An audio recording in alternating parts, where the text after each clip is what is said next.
Жакында Кыргыз Республикасынын билим берүү жана илим министри доктор Кендирбаева баштаган жоон топ делегация Пакистан мамлекетинде заманбап билим берүүнүн жана адистерди даярдоонун маселелери боюнча бир нече жолугушууларда болуп келди. Мына ошол иш сапардын алкагында кандай келишимдер, макулдашуулар болду? Биз бүгүн студиябызда мына ошол теманы талкуулайбыз. Биздин суроолорго жооп берүү үчүн Ош мамлекеттик университетинин ректору профессор Кудайберди Капаралевич келип отурат. Агай, куш келипсиз. Мына ушул делегациянын курамында сиз да болдуңуз, агай. Биринчи эле чүй дегенде ушул иш сапардын максатынан сөз баштасак. Рахмат, ошол билим берүү жана илим министри Кендирбаева Додур Шашеевна баштаган делегация, сиз айткандай, ошол Пакистан республикасында барып бир жумага жакын ошол атайын делегация менен барып келди. Бул делегациянын курамында ошол билим берүү жана илим министри, ушул кесиптик билим берүү башкармалыгынын начальниги, эл аралык бөлүм, андан сырткары бир топ ушул жогорку окуу жайлардын өкүлдөрү, ректорлору бардык. Биринчи Исламабад шаарында ошол эки медициналык университет менен жолугуштук. Андан сырткары ошол медициналык Пакистандагы ошол жогорку кесиптик билим берүүчү кеңеш совет деген бар, PMC деп коебуз. Ошол уюм биздин жанагы эң билим берүүдөгү экспорт болуп аткан ошол Кыргызстандагы чет өлкөлүк, өзгөчө ошол пакистандык абитуриенттерди окуткан медициналык жогорку окуу жайлардын өкүлдөрү менен бирге ошол кеңешме менен министр жолугушту. Бул жолугушууда негизинен ошол биздин бүгүнкү күндөгү ошол жогорку окуу жайларга медициналык кадрларды даярдап аткан чет өлкөлүк студенттерге мамлекет тарабынан кандай шарттар түзүлүп атат, кандай аракеттер жасалып атат, жана башка ошол окуусулдук иштеринен баштап жалпы алардын коопсуздугу, тарбиялык маселелери, ушул эки элдин бириктирген маданияттарды жакындаштыруу боюнча ролу жөнүндө министр кеңири маалымат берди. Анын негизинде алар менен ошол кызматташууну улантуу боюнча, анан биздин Кыргызстандагы университеттердин ичинде али ошол советтин тизмесине кире элек дагы медициналык жогорку окуу жайлар бар экен. Вот ошолорду кандай кирүү үчүн дагы кандай жаңы талаптар бар, алардын кандай дагы жаңы ошондой критерийлери кошулду, ошолор жөнүндө, алар эмнеге басым жасайт, эмнеге көңүл бурат, ушулар жөнүндө алардын дагы атайын презентациясы болуп, суроо жооптор менен мындай бир жакшы талкуу болду деп айтсам болот. Бул эми кээ бир учурда ошол биздин Кыргызстанда баягы бир эле жерде тургандай кабыл алгандай учурлар дагы болот. Ошол жерде биз ар бир университет өзүбүз кандай аракеттерди жасап атканыбыз жөнүндө маалымат берип, суроого жооп болду. Ал эми конкреттүү эки медициналык университетке бардык, ошол Исламабад шаарында. Ал жерде биз ошол университеттердин ортосундагы кызматташуу жөнүндө, эмне үчүн ошол Пакистандагы өзүндөгү медициналык университеттер менен дагы ошол биздеги пакистандык студенттерди даярдоодо кантип кызматташабыз, кантип керек болсо профессордук окутуучуларды алмашабыз, кантип студенттерди алмашабыз, өзгөчө бизде окуган ошол студенттер академиялык мобилдүүлүк маселеси боюнча кыйналып атпайбы? Мисалы, бул жерде тегеректеги университеттерге бара албайт, анан биз сунуш кылдык академиялык мобилдүүлүккө, ошол силердин университетке келсин, өзүнө келсин. Андан сырткары, мисалы, көпчүлүк учурда баягы биздеги ошол чет өлкөлүк студенттер практикага чыккан учурда бир топ маселелер болуп калат да. Мисалы, анан өзгөчө алар өздөрү дагы дайым сунуш берет. Биз практиканы ошол өзүбүз жашаган өлкөдө өтөлү, ошол жердеги клиникаларда өтөлү деп. Ошол боюнча да сунуш бердик. Ошол булардын университети менен кызматташып, ошолор менен биргеликте барып, ошол университеттердин өздөрүнүн медициналык клиникалары бар экен. Вот ошол жерлерден практикасын өтөй турган, академиялык мобилдүүлүк менен керек болсо барып кайсы бир предметтерди окуп келе турган, ушул сыяктуу мына окуу процесси менен байланышкан бир топ сунуштарды берип, сүйлөшүүгө үлгүрдүк. Андан кийин ошол Карачи шаарына барып, Карачи шаарында Агахан университетине, ошол Агахан университетинин мектебин, Агахан университетинин балдар бакчасын дегендей башталгыч мектептерин, анан ошол Агахан университетиндеги билим берүүнү өркүндөтүү институту деген бар экен. Вот ошол институтка барып кеңири маалымат алдык. Андан сырткары ошол Агахан университетин дагы медициналык университети менен дагы эле жанагы темаларда сүйлөшкөнгө мүмкүнчүлүк болду. Бул аябай мындай тыгыз болгон үчүн биз ошол шашылыш утуру кийинки график боюнча барып, бардык нерсени үлгүргөнгө аракет кылдык.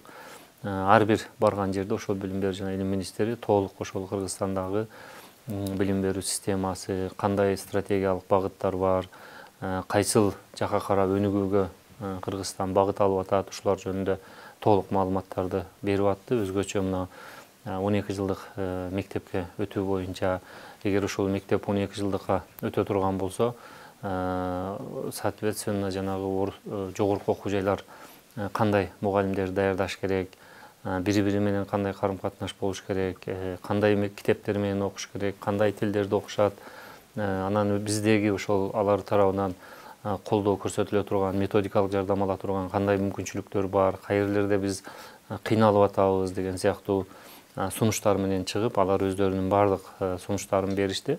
Бардык тараптан кызматташууга даяр экендигин билдиришти. Ошол өзгөчө англис тилди мугалимдердин квалификациясын жогорулатуу боюнча, англис тилден сабак берген мугалимдердин квалификациясын жогорулатуу боюнча аларда эми абдан мыкты тажрыйбалар бар экен.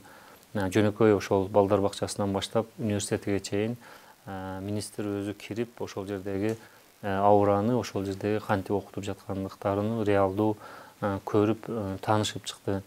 Ошол ар бирине киргенде ошол садиктен баштап канча жаштан келет, канча жаштан бул жака барат, канча жаштан тиги жака барат дегендердин баардыгын сүйлөшкөнгө мүмкүнчүлүк болду. Өзгөчө ошол билим берүүнүн жогорулатуу институтуга барып, мен дагы абдан мындай ыраазы болдум. Себеби ушул булардын бир Пакистандын модели мага абдан жакты. Министрликке дагы ошол жерден сүйлөшүп, сурап, бир топ талкуу кылдык. Андан кийин сунуштарды бердик. Министр дароо ошол жерде кабыл алып, давайте ушул багытта иш алып баралы, Кыргызстанга барганда дароо бир иш-чара уюштуруп, ушул сунуштарды бериңиздер деп каалоосун айтты. Ал жерде мисалы негизги маселе мына 12 жылдык мектеп башталып атат. 12 жылдыкты бүгүн окута турган мугалимдерибиздин акыбалы кандай? Кантип мугалимдерибизди ошого ылайыкташтырабыз? Биринчи 12 жылдык мектеп кайсы жылы мектепти бүтөт? Ошол 12 жылдык балдар мектепти бүткөндө университет кандай болуп түзөлүш керек деген суроолор бар да негизги. Вот ошол боюнча бир жакшы идея чыкты. Мисалы 2028 жылы биринчи 12 жылдык окуучулар мектепти бүтөт деп атат да. Вот демек биз ошол 12 жылдык бүткөн жылдан баштап биз университеттер педагогикалык багыттарды бир башкача тартипте окута башташыбыз керек. Мүмкүн бүгүндөн баштап биз кайсы бир программаларга өзгөртүү киргизип, эртең ошол 12 жылдыкка туш келген биздин окуучуларга уже барган мугалимдерибиз мындай кабардар болуп бара турган нерселерди жасашыбыз керек болуп атат да. Вот ошонун элемент катары буларда педагогикалык адистикти окуган программалардын бардыгында ошол 4 жылдык бакалаврдын ичинде жалаң өзүнүн предметин гана окутушат экен да. Мисалы математика мугалими боло турган болсо 4 жыл жалаң математиканы окуйт экен. Анан аны бүткөндөн кийин дароо мугалим кылып мектепке жибербейт экен. 1,5 жылдык кошумча программа бар экен. Бул ошол жанагы институт, биз барган институт ошол программаны окутат экен. Ал институт 1,5 жылдын ичинде ошол балдарга педагогикасын, психологиясын, методикасын, педпрактикасын бардыгын ошол жерде кылып, анан ошонун натыйжасы менен диплом алгандан кийин гана мектепке барып мугалим болгонго мүмкүнчүлүк түзүлөт экен да. Ошондуктан мен сунуш кылдым. Мүмкүн биз дагы эми мектепте мугалим жетишпейт, башка деген проблемаларыбыз менимче азыр азайып эле калды. Эми ошол мектептин мугалимдеринин сапатына көңүл бурушубуз керек. Анан өзгөчө эң негизги мектептин предметтери бүгүн биздин түшүнгөнүбүз боюнча ошол 12 жылдык мектепке өткөндө мектептеги предметтер биригет. баягы бир багыттагы предметтер бириккен коллаборация деп атпайбызбы, ошол мисалы физмат образование деп биз бириге албай жүргөн физика, математика, информатиканын мындай үчөөнүн айкалышынан дагы бир сабактар болуш керек. Же болбосо орусча естественно-научное образование деп коет, биология, химия, географияны башын бириктирген ошол бүткөн мугалим үчөө жөнүндө тең маалыматы бар, үчөөдөн тең сабак бере ала турган, азыркыча айтканда да. Акырындап барып 12 жылдыкта менин түшүнүгүмдө үчөөнүн башын бириктирген естественно-научное образование деген эле окуу китептери чыгып калыш керек да. Ошол чыгып калган окуу китепке мугалим ылайыкташыш үчүн булар үчөөнүн тең бирге окуп, анан үчөөнүн айкалышындагы практикалык тапшырмалар менен мугалим сугарылган болуш керек болуп атат да. Үчөөнүн бириктириш үчүн албетте биздин жанагы 4 жылда буга чейин да канча аракет жасап көрдүк. Ушуларды бириктирип, ушуларды бере ала турган мугалимдер дагыла десек, факультет, институттар мисалы жок. Ага биздин программабыз үлгүрбөйт.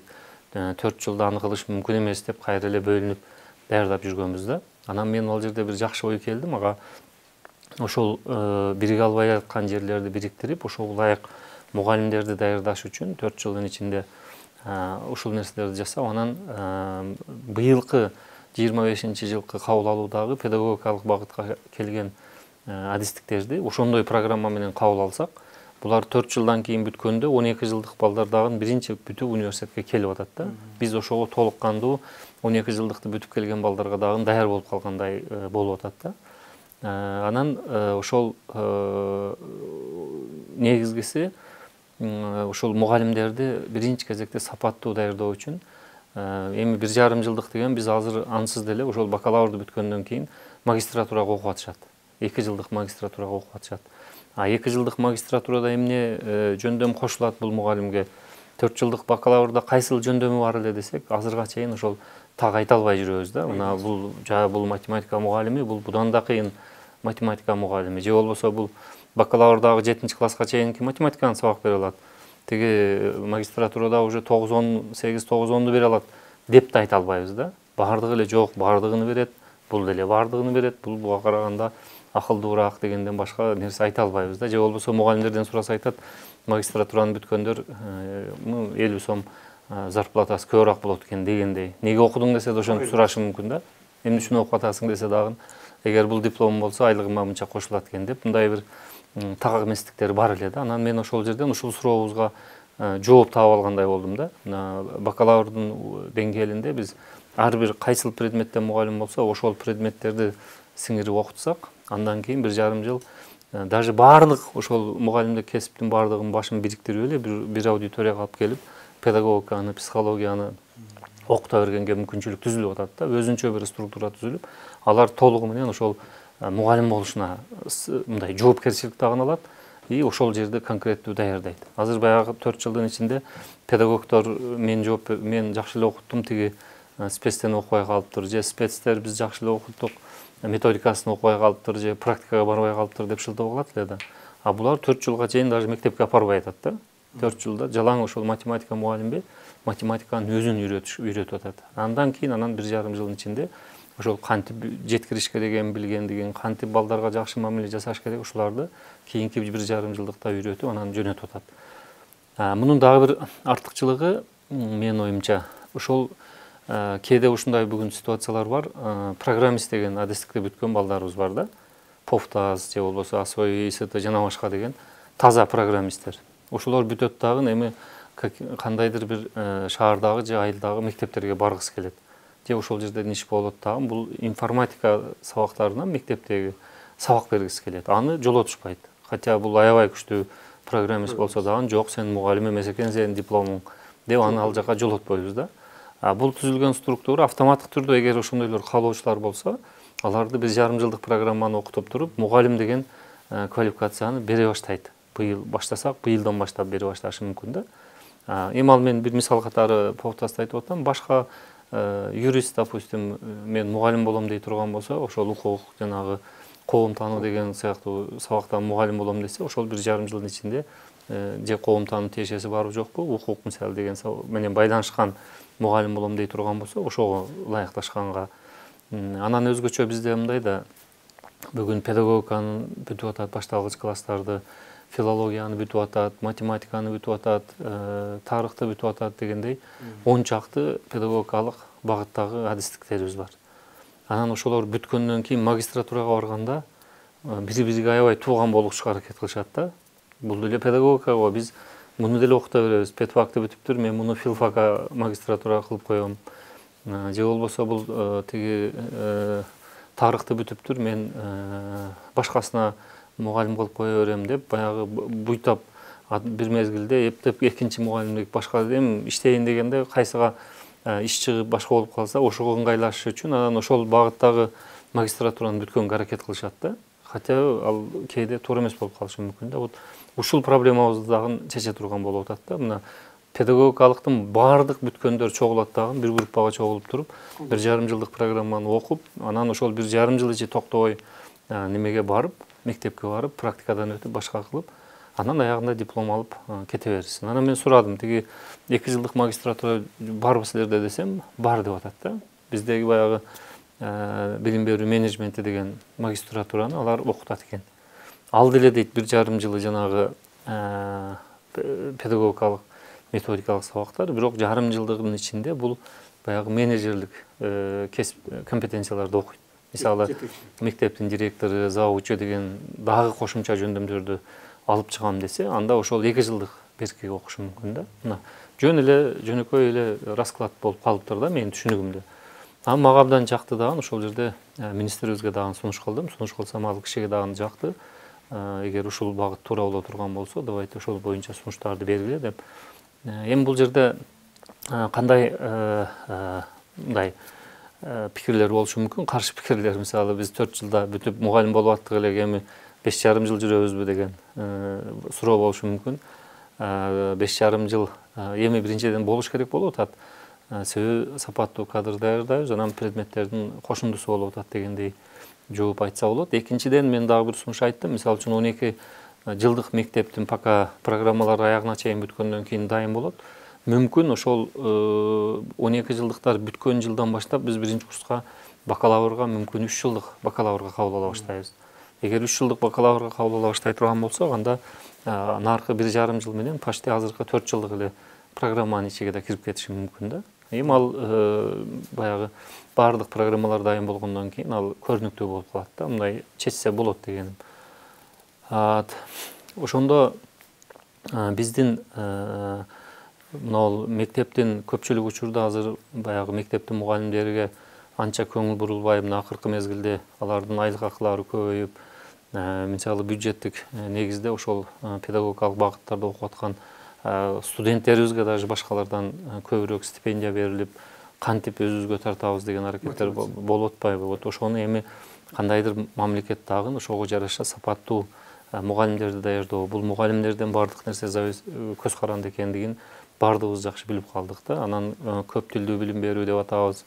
Ошол эле университетте мисалы үчүн жок дегенде математиканы 3 тилде бере ала турган мугалим даярдайлы деген суроолор азыр мына жеке мектептер болобу, мамлекеттик мектептер болобу, бизге орус тилдүү математик таап бер, бизге англис тилдүү математик таап бер деген толтура чыгып атат да. Вот ошол нерселердин баардыгын биз жөндөмдөрүн кошуп, ошондой кылып даярдаш үчүн эгерде бизге убакытты созуш керек болсо, созушубуз керек да. Мисалы үчүн биз да 5,5 жыл окутабыз, бирок биз ушундай жөндөмдөр менен кошуп даярда беребиз деп иш берүүчүлөргө сунуш кыла турганга бир мүмкүнчүлүк түзүлгөн сөзүп атат да. Ошон үчүн мен ушул Пакистандын моделин абдан жактырдым.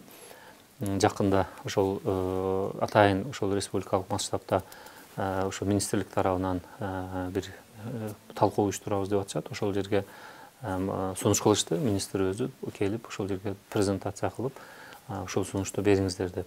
Анан ошол жерге барып талкуулап, анан баардык ушул академиялык чөйрөнүн баягы корифейлери менен кеңешебиз, талкуулайбыз. Эгер өтө турган болсо, ушул боюнча кетсе менимче жаман болбойт да. Бул эми менин жеке боюм, конечно. Ал эми мен университеттин ичинде бизде өзгөчө статуста мүмкүнчүлүгүбүз деле бар. Ошол багытта мен азыр өткөн чогулушта баардык факультет, институттарга дагы айттым. Бул боюнча ойлонуп, сунушуңарды бергиле деп жазга чейин талкуулап, мүмкүн биз муну өзүбүздүн университеттин ичинде деле пилот кылсак болот. бир гана маселе бар, конечно, баягы закондук билим берүү законунун алкагында бизде бүгүн бакалаврды дагы бүткөндөр мектепке барып иштей алат деген турат да. Вот ошого бир кандайдыр кошумча өзгөртүү киргизип бериш министрлик тарабынан болуш керек. Себеби бизде буну окусам мен 4 жылда эле барып иштей берет экенмин, буну окусам мен 4 жылдан кийин бара албайт экенмин деп жанагы унчукпай эле ошондой ой жүгүртүп кайра жаман жакка бурулуп кетпеш керек да. Ошон үчүн муну шашпай ойлонуп туруп ушул багытта чыксак, анан негизгиси бул эми көп суроо болуп атат да, бүгүн 12 жылдык мектепке кантип университеттер ылайыкташып атат. Университет өзүнүн ичинде кандай чечимдерди кабыл алып атат ушул 12 жылдык боюнча деген сыяктуу. Анан 12 жылдык мектеп боюнча дагы толгон токой баягы ар түрдүү ойлор, жөн эле баягы мазмунун түшүнбөй туруп эле эмне эми 12 жыл жүрөбү мектепте дегенге окшогон ол жөнөкөй атын эмес, чоң эле кишилер ошентип сүйлөгөн учурлар бар. Хотя там дүйнөнүн жарымы ошондой система менен окуп атса деле. Демек, биз ушул жерден бир жакшы жыйынтыкка келишибиз керек да. Мына мектептен 12 жылдык менен бүткөн болсо, мен бүгүн эле мына студенттер менен талкуудан чыктым. Биз мектептеги окуган эле предметтерди кайра келип окуй беребизби деген дагы абдан орчундуу суроолор берилип атат да. Да, улантып окутса мейли эле, кайра башынан эле мектепте окуп атабызбы деген учурлар бар. Ошондуктан эгерде мына чындап биз 12 жылдыктын ичине ушул баягы сабактардын баардыгын камтый ала турган болсо, жанагы 3 жылдык бакалавр болгондо биз уже катуу ошол адистикти гана окуй турган жерге келишибиз керек да. Ал эми калганы ошол 12 жылдык мектептерде. Анан дагы бир маселе бар, эми ортодо бизде колледждер бар, баягы орто кесиптик колледждер, башталгыч кесиптик профлицейлер бар. Вот ушулардын тагдырлары кандай болот, кимиси кайсыл жерге илешет, бүгүнкү күндө суроо аябай көп да. Вот ошол суроолордун баардыгын мына мектепке баягы башталгыч мындан мурунку мектепке чейинки билим берүүнүн башкармалыктарынан баштап, ушул эң жогорку кесиптик билим берүүнүн башкармалыгына чейин чогулуп, ошол балдар бакчасынан баштап жогорку окуу жайларга чейинки өкүлдөрдүн баардыгын чогултуп, жакын арада ушул талкууду дагы улантабыз деген билим берүү жана илим министрлигинин пландары бар. Бүгүн эле ошол министрликтин өкүлдөрү менен да сүйлөштүк. Алар даярданып атышат. Жакын күндөр ушул боюнча чоң талкуулар дальше жүргүзүлмөкчү да. Абдан жакшы болуп туруп, мына ушул өзгөчө 12 жылдыкка өтүү процессинде ошо карама каршылыктар, түшүнбөстүктөр көп болуп аткан турбайбы? Ошонун алкагында азыркы сиздердин иш сапар көптөгөн суроолорго бир жооп тапкандай болуптур да. Анан ошол иш сапардын жүрүшүндө министр айым Кыргызстандагы билим берүүнүн бүгүнкү аракеттери, ошо заман талабына ылайык жасалып аткан реформалар боюнча баяндама, презентация жасаган экен. Пакистандык кесиптештер кандай кабыл алды? Албетте, бул баягы бир реформа жасаш бул абдан кыйын. Кичинекей ишканада бир реформа жасайлы деп канча карама каршылыктарга туш келип атабыз. Мамлекеттин деңгээлинде бул кадамдарга барганда сөзсүз андан көп чоң проблемалар болот, чоң суроолор болот. Министр айым ошол жерде бардык ошол биздин стратегиялык ошол программаларын сунуштаганда, албетте баягы көпчүлүк ошол жердеги катышкандар, ошол эле Агахан, ошол эле башка университеттегилер аябай чоң мындай бир чечкиндүү кадамга барып атыпсыңар дегендей мүнөздөштү.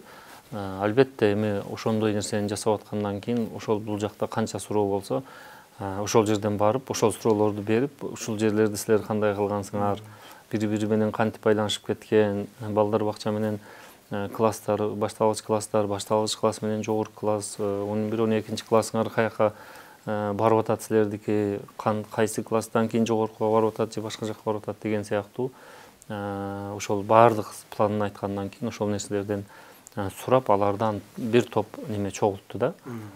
Себеби азыр баардык мындай учурларда ошол ар бир өлкөнүн тажрыйбаларын көрүп, анан ошодон бизге ылайыктуусун мындай бир ар биринен алып, анан өзүбүздүкүнү баштаганда азыр туура баштап кетиш үчүн бул абдан мындай бир жемиштүү болду деп айтсам болот да. Эми ошону азыр алып келип, бул жакта бир 30%-ини колдонуп, кайсы бир тажрыйбалар кирип кете турган болсо, бул эми Пакистанды биз анда мына деген менен ошол билим берүү системасында ошол бир 200-300 миллионго жакын эли бар мамлекет, дүйнөлүк держава деп эсептелинет. Алардын өзүнүн толтура проблемалары бар.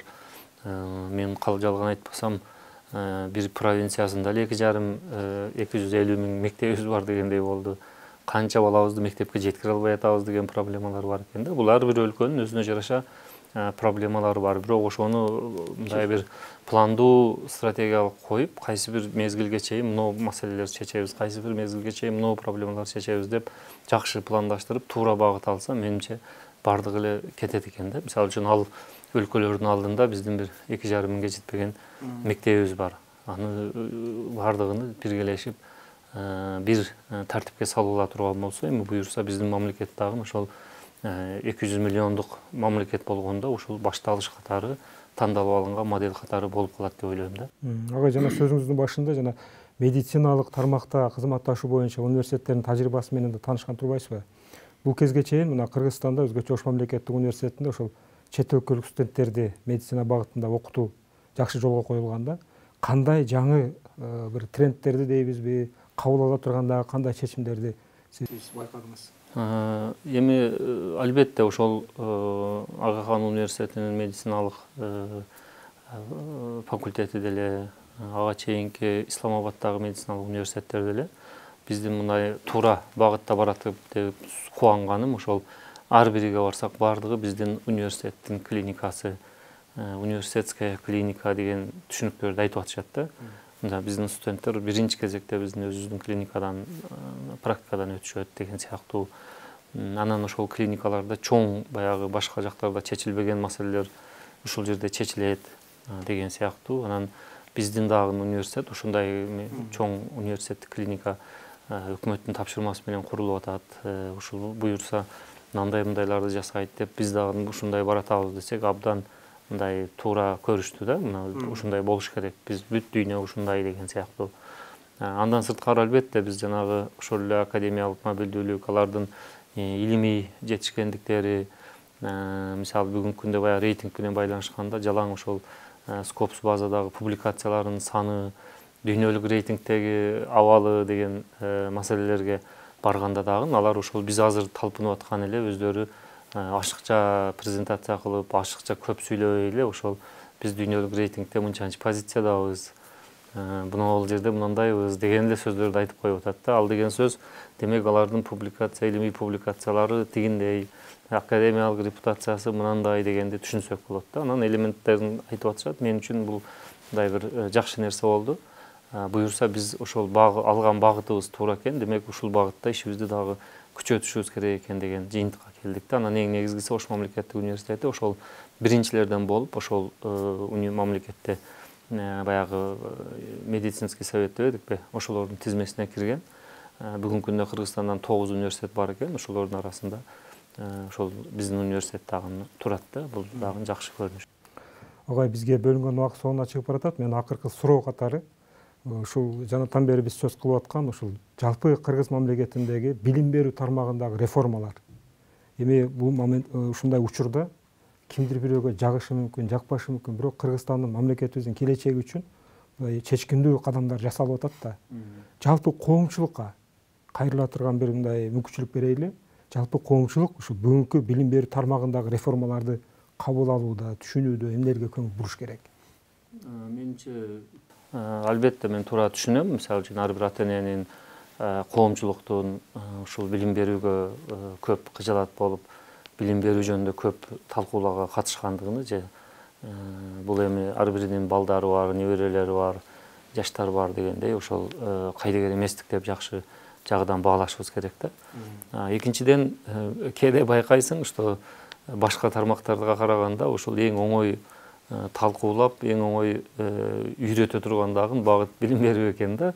Билим берүүдү бир күндө эле коммунизмди куруп койбойбу дегендей, жөнөкөй билим берүүгө вообще тиешеси жок кишилерибизден баштап жаш балдарга чейин отуруп алып деле мынтип эле койбойбу, тигинтип эле койбойбу, ушул колунан келбейт деген нерселерди көп айтышат да. Ал жагынан караганда мен коомчулукка кайрыла турган пикирим, ушул баары бир жаманбы жакшыбы, ушул багыттагы адистер бүгүнкү сунуш кылып аткан реформага убакыт берип, ошол нерсени жасаганга мүмкүнчүлүк берип, колдон келсе жардам беришибиз керек деп ойлойм да.